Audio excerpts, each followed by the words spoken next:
emphasize enough the two things you must have when you roast a turkey.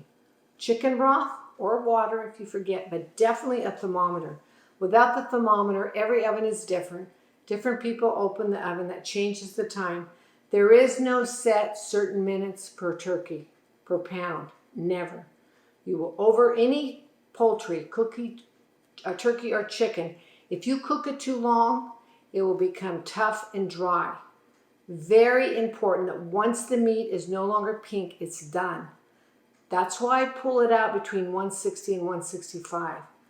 It sits out for half an hour and rests while you prepare the rest of your meal. And during that time, it's going to go up 10 more degrees. 165 is safe. It'll go all the way up to 175.